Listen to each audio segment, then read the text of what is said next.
On a ici une certaine femme, une dame, une Française de couleur blanche, qui est à inviter, qui est sur le plateau de Touche pas à mon poste, un plateau déjà très problématique, on le sait déjà, avec Cyril Hanouna. Et elle nous fait de tout cœur, donc de tout cœur, sans aucun filtre. Elle est dans son argument et elle a le droit. On a tout droit à nos opinions et c'est correct. En mentionnant, l'argent de la France doit rester aux Français. Une phrase qui peut sembler bien anodine pour elle, qu'elle a dit, une phrase qui était déjà mentionnée dans les soupers de famille entre les murs, dans les soupers, entre les lieux, chacun dans sa maison, dans sa cuisine, en train de parler puis de dire ça. Et elle a décidé d'utiliser une plateforme, sachant que beaucoup de gens ça va interpeller beaucoup de gens, et elle l'a dit tout haut. Parce qu'elle s'est sentie en confiance. Elle était dans son milieu en confiance sur le plateau, ce qui permet ce genre de propos discriminatoires. Ce genre de propos en 2023, on se dit, mais comment quelqu'un peut encore avoir ce genre de propos et se sentir à l'aise? Et elle l'a fait. Donc, on commence déjà avec ça. Et puis là, maintenant, dans l'actualité, en France, il y a beaucoup de choses qui se passent. Ah, la France est chaude. La France, là, ils ont fait leur nouvelle loi d'immigration. C'est de partout que ça vient révolutionner. Ils ont laissé, là, au début, on savait leur position, mais ils l'affichent. Là, ils n'ont plus à se cacher. 2023, je vous ai répété beaucoup, surtout dans l'autre chaîne que je répétais, c'est l'année des exposes. 2023, c'est réellement l'année des exposes. Tout est exposé. Tout ce qui était dans la noirceur, dans l'obscurité qui se faisait entre les portes fermées, maintenant est affiché. Le monde n'a plus à se cacher de ce qu'ils veulent dire et comment ils veulent le dire. Et on le voit vraiment avec cette nouvelle loi.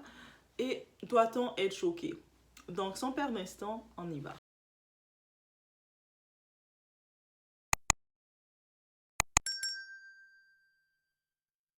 Donc, c'est simple, c'est clair. Cette nouvelle loi, qu'est-ce qu'elle apporte en grosse ligne?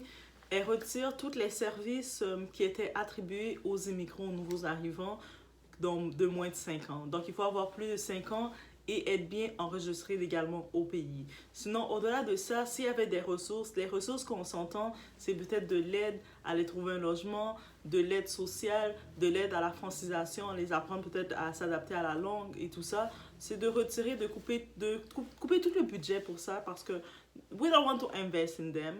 Et puis, c'est ça, c'est aussi simplement c'est ça que ça veut dire. Ou ce qu'on sait que le français dérivé, ils veulent se protéger. Le français dérivé, ils veulent se protéger. Donc, on veut protéger la langue française. On voit des nouveaux arrivants, on essaie de les introduire dans le français. Donc, ça, il y a des coûts. Les nouveaux arrivants, on veut qu'ils s'adaptent à la culture du pays qu'ils sont, le pays d'adoption qu'ils sont. On veut faire plein de choses. Mais là, en tant que tel, ils disent, ça coûte trop cher. Donc, les travailleurs français travaillent trop. Et puis, il y a l'inflation, il y a la crise. La crise depuis longtemps, depuis quelques temps, vous savez, depuis qu'on est sorti de la pandémie, il y a cette crise. Même si on essaie de nous cacher ça, parce que oui, il y a quelque chose qui s'en venait, une tempête qui s'en venait, et c'est ça la tempête qui est en train de se présenter. On voit surtout la France comme gros pays. C'est quand même un gros pays reconnu dans les forces, dans les grandes forces, qui vient poser cette nouvelle loi. Dites-vous que ça va suivre avec d'autres pays. Moi, je suis pas trop surprise de voir le déroulement qui s'en vient pour le Québec-Canada. On sait le Québec, originairement, représente la Nouvelle-France et ils suivent beaucoup dans toutes les politiques et tout. Ils regardent beaucoup de loin, de près leurs premiers, leurs ancêtres français. Ils les regardent beaucoup, beaucoup, beaucoup, beaucoup, beaucoup, beaucoup, beaucoup. Et on va pas se dire le contraire. Ils ont aussi comme mandat de défendre le français. On l'a vu, leur position, par exemple, au Québec, qui ont refusé de participer, d'ouvrir leurs portes à le projet humanitaire pour accueillir 15 000 immigrants, que ce soit d'Haïti, de Colombie et de Venezuela qui vivent des crises. Ils ont dit non, on refuse de faire l'humanité pour eux. Nous, non, notre province, on la ferme. Donc ça laisse déjà entendre d'où ils sont. Laisse déjà entendre d'où ils sont. On peut voir les gens qui veulent manifester, qui veulent faire des pétitions, mais à quel point que tu peux faire une pétition chez les gens? C'est-à-dire que tu es chez quelqu'un, même si on est né dans le pays, même si on a fait toute notre vie dans le pays, même si on paye toutes les taxes, depuis qu'on a 14, 15 ans, on commence déjà à travailler, on nous a déjà institué de travailler pour commencer à gagner notre argent de poche. Oui, on est déjà institué de même, on nous a amenés comme ça. mais on reste enfant de la diaspora, donc on n'est jamais complètement accepté non plus. Peut-être que certaines de ces lois qui viennent d'arriver vont toucher directement l'immigration première, donc va toucher nos frères et sœurs directs qui sortent du pays, qui laissent leur terre encore, parce que oui, en 2023, il y a encore trop de gens qui laissent, il y en a là, ok, je peux comprendre qu'ils sont en état de crise, qui n'ont plus rien et qui, ayant plus rien du tout, ils n'ont rien à perdre, mais il y en a qui ont une possibilité, c'est-à-dire ils ont vendu leur terre. Ils sont encore dans l'état de vendre leur terre. Ils avaient une petite business, une entreprise, je dis petite business, mais ils avaient une entreprise des fois qui était même plus rentable et plus suffisante sur place que là-bas. Mais ils ont tout vendu en se disant que le succès d'une personne, c'est d'être à l'extérieur du pays. Et là maintenant, quand on regarde la réalité, on se dit, ce n'est pas nécessairement le succès. Est-ce que vraiment le succès, c'est de se retrouver dans une table que tu n'es pas accueilli? Tu es invité quelque part, mais les gens ne te veulent tellement pas que les gens ne te laissent même pas manger à table avec eux. Est-ce que c'est vraiment ça votre succès? Sous prétexte que sur les réseaux, vous allez vouloir montrer que vous avez voyagé, on voit le monde qui va aller dans des destinations qui ne veulent clairement pas de vous. Oui, certaines destinations, ils vont serrer, pincer un peu la bouche, se mordre la langue. Vous savez, quand vous mordez les dents, vous grincez les dents, vous acceptez parce que vous savez, il y a de l'argent derrière que vous les apportez quand même un petit peu d'argent. Mais à quel point, on regarde tout ça dans cette loi, en tant que telle, ça touche beaucoup de personnes. Il y a beaucoup de foyers, de familles, ça change. En quelque sorte, je me dis que peut-être de côté relationnel, ça va changer la phase relationnelle. Donc, ça peut être du point positif et négatif. D'un côté, on sait que beaucoup d'immigrants, je vous dis, tous les débats que vous avez faits en ligne, tout ce qui a été fait, qui a été présenté, il y a tout type de personnes qui regardent ça, qui analysent ça. Ils ne voient la façon d'entrer. On pense qu'on est entre nous. Voici, si tu veux rentrer dans le pays, avoir plus vite les papiers, va faire un enfant. Le mariage, c'est trop difficile. Mariage, non, va faire un enfant. Et puis, on se retrouve avec beaucoup de gens qui se retrouvent tout seuls. En effet, ça va être difficile pour eux. 4, 5 enfants. Dans les temps difficiles comme ça, les gens qui sont résidents, qui sont nés au pays, on n'ose presque pas, on réfléchit pour faire un enfant. On est tellement, en se disant tellement que c'est choquant, on réfléchit même à vouloir faire un enfant. On se dit, aïe, aïe, aïe, avoir un enfant, c'est compliqué. Déjà, pour moi, là, je serre la ceinture. En plus, j'avais une discussion avec un Québécois de source, une personne, un monsieur âgé quand même, vraiment, dans la cinquantaine et quelques. Et lui, il m'expliquait, il était comme au bord du gouffre. Il me parlait de son désespoir comme qu'il était. Il me disait que là, il travaille encore. C'est maintenant qu'il a sa permanence dans son travail, dans la ville, qu'il a son bon travail, il aime son travail, il est tout. C'est après 20 ans dans ce travail-là qu'il a sa permanence. Et dans mon cœur, je regardais, je disais, imagine quelqu'un qui a un nom d'immigrant. Même si on est né ici, on est toujours immigrant. Et c'est comme ça qu'il faut l'accepter. Donc imaginez pour nous, on est dans le marché du travail, comment c'est encore plus. Toi, t'as un bon Tremblay, là, t'as un bon, peu importe le nom, Tremblay pour les Québécois, c'est le nom populaire, mais t'es un nom de la source. Et après 20 ans, tu as ta permanence, comment tu me parles, que tu serres la ceinture, que tu travailles, tu as beau faire tes 40 heures par semaine, tu es épuisé mentalement, parce que l'épuisement mentalement, la dépression, elle est réelle. Les addictions sont réelles. On est dans la diaspora, on souffre beaucoup d'addictions, on souffre de dépression, on souffre de plein de trucs. Et malgré tout ça, les gens, je sais au pays, ils ne nous comprennent pas. Ça, c'est une autre vidéo que j'ai complètement pour vous, les gens au pays. Mais ils ne nous comprennent pas. Quand on dit que c'est dur, ils ne comprennent pas. Ils vont même se moquer de nous. Tu sais, des fois, on voit les gens du pays, surtout, je vois des petites vidéos qui passent, ça peut sembler de l'humour avec un fait réel. Ils vont dire, les gens en France et les gens au Canada, ils ne sont pas généreux. Ils ne font pas assez de transferts pour nous donner, malgré qu'ils font beaucoup trop de transferts. Mais quand on regarde leurs conditions, déjà avant que cette nouvelle loi est en train de passer, elle n'est pas encore passée, mais déjà, c'est difficile, nos conditions, parce qu'on est surtaxé. Et les immigrants qui disent qu'on les retire tous leurs services, ils ne veulent plus investir en eux. Même ceux qui travaillent, parce qu'ils vont travailler, ils continuent de travailler comme sage-femme, ils continuent de travailler dans les agences, ils continuent de travailler des 40 heures, des 60 heures, et puis souvent, ils sont moins protégés que les autres, parce que c'est la réalité. toujours moins protégés parce qu'on ne les fait pas signer de permanence. On les donne juste des petits emplois temporaires. Donc, ils ont pas, si ils sont là. Mais eux autres, ils n'ont pas le choix d'être là parce qu'ils ont souvent 3-4 enfants. On les a donnés comme conseil. Faites des enfants pour être régulière, alors que ce n'est plus nécessairement le cas. Peut-être au début, c'était le cas, mais à force d'avoir dit ça, ce n'est plus la réalité. Et là, ils se retrouvent avec plein d'enfants dans une maison, souvent HLM, les maisons très petites, où ce que ils n'ont pas le temps de s'occuper des enfants parce qu'ils sont tout seuls. Ils sont tout seuls. C'est ça que ça avait créé les allocations. Oui, ça a créé ce problème-là. Aux États-Unis, pourquoi ils l'ont fait aussi? Ils voulaient briser la structure familiale noire. On le sait déjà. Les Américains, pourquoi ils ont créé les allocations. Et puis ils l'ont implanté pour briser la structure noire. Ça veut dire que maintenant, ils prenaient les hommes et puis ils ont amené les autres produits illicites, explicites. Il y a eu les dépendances qui s'est créées, il y a eu la pauvreté, il y a eu la précarité. Et c'est ça qui est en train d'arriver. Là, on est en train de voir tout se faire là maintenant. Ils sont en train de nous diminuer, de nous réduire. Et on a le choix. On a toujours le choix. Est-ce que le choix, c'est d'aller manifester ou d'aller faire quoi que ce soit? Je vous dis, ça ne va pas fonctionner. On a d'autres choix. Peut-être c'est le choix qu'on est moins intéressé. Parce qu'on est moins intéressé à penser à ce choix-là. C'est le choix de regarder notre pays de source d'origine. De regarder que la même façon que cette Delphine a pu dire que l'argent français doit rester en France. Mais pourquoi on ne peut pas dire les ressources de notre pays doivent rester chez nous d'abord?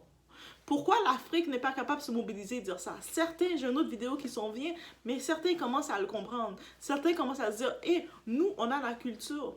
Le monde, là, ils sont en France, ils sont en train de créer, de reproduire notre culture.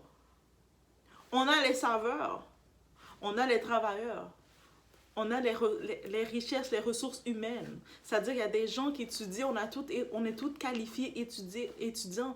Et par contre, on reste là au minimum comme ça. C'est parce que c'est un choix rendu là. Rendu là, c'est un choix. On a beau vouloir manifester, dire, mais non, c'est pas juste penser aux femmes qui ont 5 enfants chez eux. Eh oui! Mais eux autres, leur argument, qu'est-ce qu'ils vont dire, c'est, mais qui t'a envoyé faire 5 enfants sachant que t'es célibataire? La Française d'origine, elle a en moyenne 1 à 2 enfants dans leur foyer. C'est-à-dire que maintenant, ils ont décidé de penser et de regarder comment ça se passe chez eux. Ils vont pas penser que mais l'immigrant, lui, il est venu, il a 5 enfants. Oui, mais la Française, en moyenne, elle a 1 à 2 enfants dans son foyer. Donc, ça la touche pas. Mais malgré tout, ça la touche parce que même quand t'as pas d'enfant, mais en même temps, t'es plus taxé quand t'as pas d'enfant. Mais même avec un enfant, c'est cher parce qu'on a coupé les ressources partout. Là, justement, au Québec, il y a la semaine qui va venir, ils commencent les services de garde qui commencent à agir. Tout le côté santé agisse. Parce que là, les députés ont eu des grosses augmentations. Tous les députés, bien entendu, vous savez, dans la politique, comment ça marche. Et puis tous les services, les professeurs, tous ceux les infirmiers, tout ce monde-là, ils sont en train de... Ils sont à bout de souffle. Ils travaillent, soit il n'y a pas assez... On parle de vraiment...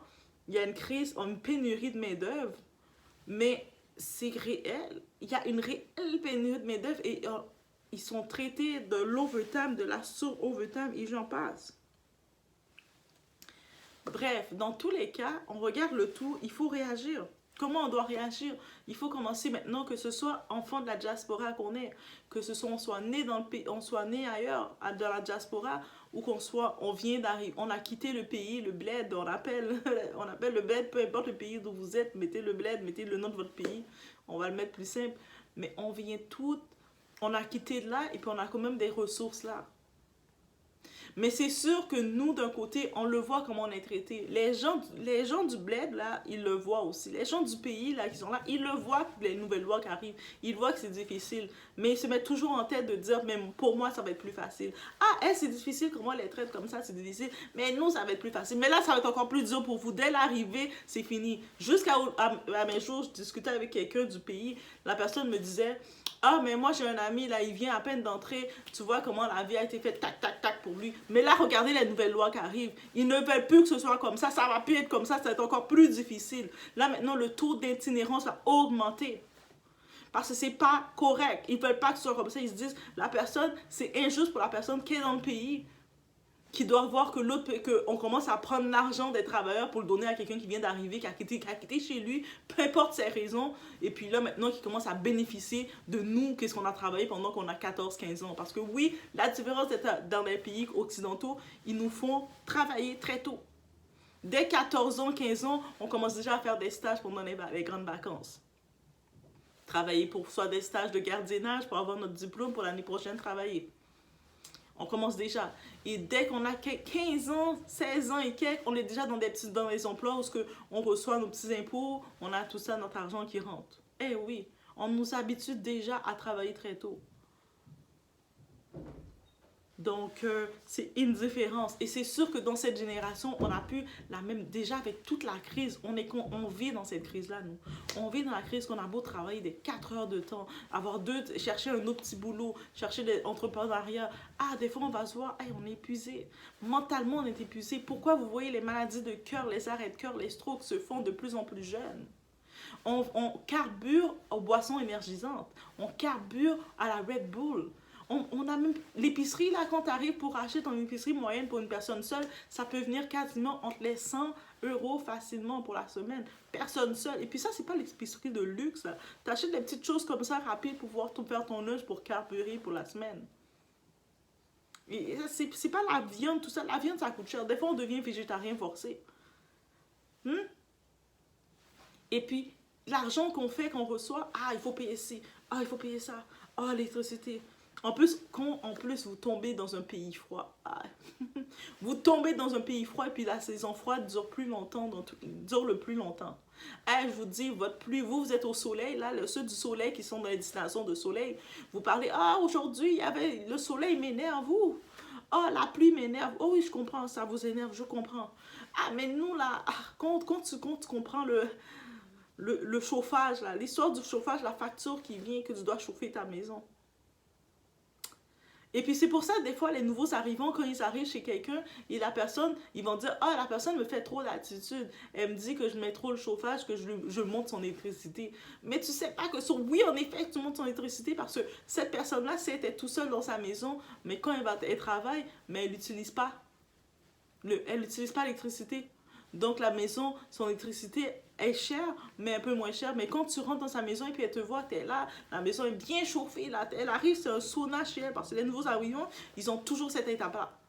Ils arrivent, ils commencent à bien chauffer, mais il fait froid, c'est normal, je vais chauffer. Ok, oui, c'est normal. Ils vont chauffer toute la maison en bon sauna. La télé est ouverte, toutes les lumières sont ouvertes, ils sont en train de s'amuser, ils sont en train de préparer toutes les maisons comme au pays, c'est normal, ils sont contents. Mais toi, t'es comme, chez nous, là, on mange, si on cuisine, le four, là, des fois, il va rester neuf, à l'état neuf. On n'a pas le temps de l'utiliser et on n'a pas la possibilité de l'utiliser aussi souvent. Et puis, les autres sont choqués. Comment? Mais là, mais non. La réalité, c'est qu'on reçoit nos factures, c'est... Le gouvernement vient prendre ses parties, les assurances une partie, il y a ça une partie, il y a ça une partie. Et en plus, on est conscient que tous les services commencent à être coupés. Ah, c'est les services, quand je vous dis c'est coupé, c'est réellement coupé. On peut être travailleur, on est malade, on est travailleur, on a besoin d'aller aux soins d'urgence, on a besoin d'aller voir un spécialiste, on est sur la file d'attente. On est sur la file d'attente pour recevoir, pour avoir notre médecin de famille. Des files d'attente, c'est comme quand je vous dis, ça peut être pour un médecin de famille au côté québécois, c'est tellement une autre histoire. C'est entre 3 à 4 ans. Quand tu as ton médecin de famille, tu t'attaches à lui. Imagine quand ce médecin de famille, tu le vois que tu l'as, mais tu sais qu'il prépare sa retraite. Là, tu pleures. Tu commences déjà à pleurer. Non, prends pas ta retraite, reste avec nous. Mais bref. Et puis moi, pourquoi il faut regarder qu'est-ce qui se passe. Surtout, on voit, il y a d'autres pays qui ont déjà apporté leurs lois un peu plus strictes face à l'économie. Parce que même si on voit, il y avait des gros concerts, des Beyoncé faisaient des concerts de 2000, 3000 € la nuit. On voit, il y a plein de concerts qui se font, il y a plein de festivals, plein de choses qui se font. Le monde magazine, le monde montre que la vie est belle. Mais la crise économique est réelle. Quand vous sortez, vous prenez le temps de sortir au centre-ville dans les anciens quartiers avant la période de la pandémie qu'on a vécue. Vous voyez, maintenant vous ressortez là, il y a plein de locaux à louer. Plein de locaux sont alloués. Puis vous étiez, je me rappelle, il y avait cette petite place-là, un beau petit restaurant que j'aimais, fermé. L'industrie ne va pas. Et dites-vous que toutes ces entreprises qui ont fermé, toutes ces places qui sont vides, qui sont vides et qui ne sont pas remplacées. Qu'est-ce que ça veut dire? Ça veut dire qu'il y a une entrée d'argent qui ne se fait pas parce que les entreprises, quand ils font leur entreprise, ils doivent l'enregistrer, ils payent de l'argent. Mais s'ils ne sont plus là pour payer de l'argent, ça veut dire que c'est normal que le gouvernement, il n'a plus nécessairement le même argent pour donner au monde. Et il ne faut pas oublier qu'avec eux, ils essaient de resserrer la ceinture, d'essayer de chercher où couper. Et surtout, on sait, le gouvernement, des fois, il coupe dans les mauvaises affaires. Il va prendre l'argent pour investir dans des guerres, dans d'autres endroits, au lieu d'investir dans sa population. Donc là, ça lui tombe dessus. Et qu'est-ce que ça fait quand ça lui tombe dessus? On va punir la population, on va découper les choses. Alors, qui qu'on va couper en premier? On va couper ceux qui sont le plus bas de la population. C'est qui est le plus bas de la population? Les immigrants. Les immigrants qui viennent d'arriver. Et c'est l'ordre hiérarchique. On est dans l'ordre hiérarchique des choses. De la même façon que vous êtes dans une entreprise, vous travaillez, ils décident d'avoir une coupure parce qu'il y a moins d'argent qui se fait. Mais qu'est-ce qu'ils vont faire? Ils vont couper les personnes qui sont arrivées le plus récent. Donc, même si quelqu'un manifeste, est-ce que ça va réellement créer un impact? On ne doit pas réellement s'attendre à aucun impact parce que ça va être ce que ça doit être. Donc, bref, on reste dans cette réalité-là et puis ça nous fait décider si on veut réagir ou pas. Soit qu'on reste dans le système, on accepte. Et puis, on sait que ce système-là, est-ce que ça nous permet d'économiser? Est-ce qu'on doit par contre, on doit comprendre que, hey, arrêtez d'encourager vos proches, vos familles là, à les dire « Ah, mais vends ta maison au pays pour venir ici, c'est la belle ville. » Arrêtez de dire ça parce qu'on sait que c'est pas la belle ville. Et on fait la journée là, notre ventre a des gaz. On a des gros gaz dans le ventre tellement qu'on n'a rien mangé. On boit des boissons énergisantes pour nous donner de l'énergie pour travailler. Guys, on le sait. On sait cette réalité, c'est comment. On sait qu'on arrive à la fin du mois et puis toutes les factures payent pour payer puis on se retrouve avec notre carte de crédit pour survivre. On sait cette réalité-là, guys. Et pourquoi on va aller encourager les proches à vouloir... Je sais, il y en a certains, eux autres s'en foutent, ils veulent y aller. Même s'ils n'ont pas de plan. Moi, je dis, ceux qui ont des plans, vous avez un plan, vous savez qu'est-ce que vous voulez faire, allez-y. Mais si vous n'avez pas de plan, vous voulez juste aller dans un pays, restez, construisez-vous avant chez vous. Excepté ceux vraiment qui n'ont vraiment pas de plan, qui sont à la rue, qui font rien. Mais essayez de venir voir, peut-être vous allez ramasser des roches et puis ils ont besoin de vous pour faire des boulots comme ça. Mais au-delà de ça, bref. Quand je vous dis, on peut garder ça comme message. Quand quelqu'un ne veut pas de toi quelque part, et toi tu décides de rester, de t'imposer, il va te traiter de la façon dont il te traite, tu peux que recevoir. Quand quelqu'un ne veut pas de toi quelque part, il te le laisse clairement savoir qu'il ne veut pas de toi, que tu es un indésirable pour lui. Il va se comporter avec toi, il va agir, il va faire les lois les plus défavorisantes, les plus déplorables, exécrables. Et puis tu vas devoir supporter. La personne déjà a dit, on veut pas de vous. Qu'est-ce que vous faites? Soit vous allez à un autre pays qui sont plus souples et qui vous acceptent un peu plus, qui vous tolèrent. Pourquoi rester là où vous n'êtes pas accepté et toléré? Pourquoi forcer à rester, à chercher, à dire « Ah, mais je vais chercher, je suis là pour m'enrichir ». Ils ne vont jamais vous laisser vous enrichir, ils ne veulent pas de vous. Déjà, quand vous arrivez, comme nous vous arrivons, ils le laissent savoir. Ça veut dire que là, il y a aussi dans la nouvelle loi qui ajoute en face des immigrants. Les immigrants maintenant, les immigrants étudiants étrangers, ceux qui sont étudiants, on sait les étudiants, même quand tu n'es même pas étranger, on sait la vie d'étudiant. Ah, la vie d'étudiant, on le sait. Ah, je sais. Quand tu es rendu là, tu es obligé même de chercher un autre petit boulot rapidement là parce que c'est dur. La vie d'étudiant, c'est dur, je sais. Donc là, maintenant, ils ont décidé d'ajouter une caution. Les étudiants étrangers, ils vont devoir payer une caution qui va varier entre 7 à 8 000 euros.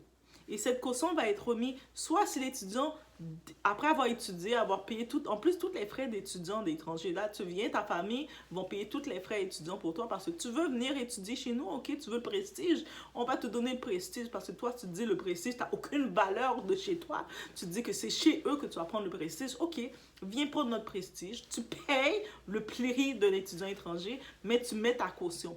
Et quand tu veux ravoir ta caution, c'est soit tu décollisses, tu retournes chez toi, ou soit tu travailles chez nous.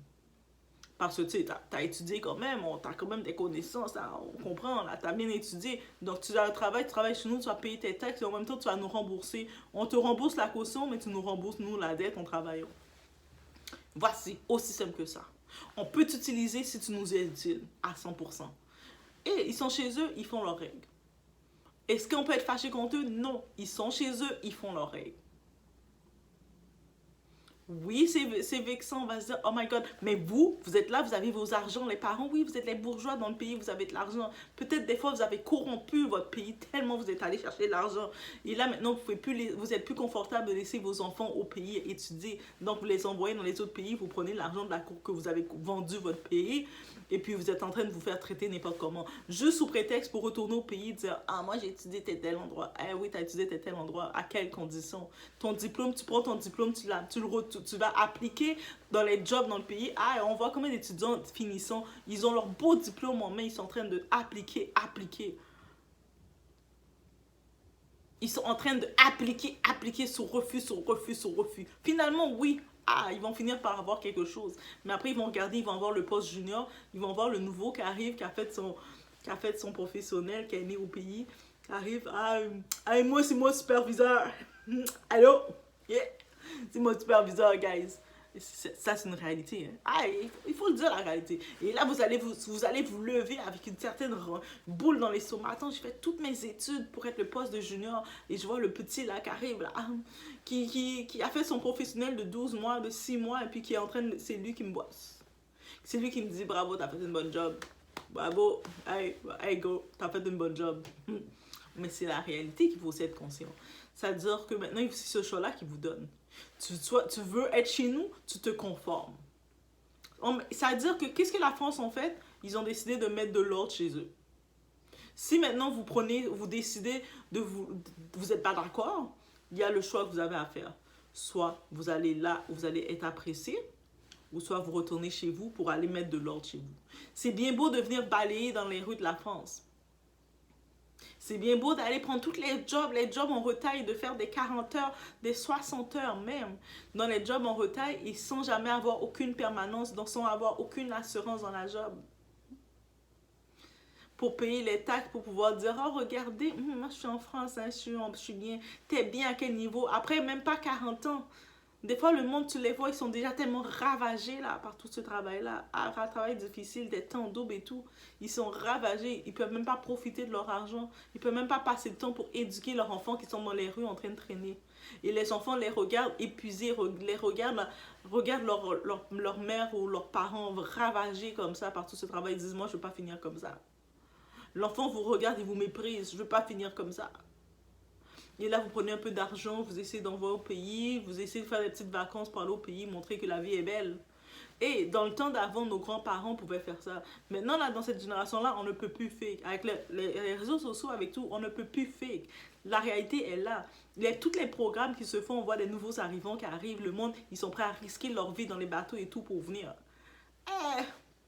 Vous voulez encore venir? Et surtout ceux qui avaient une vie correcte.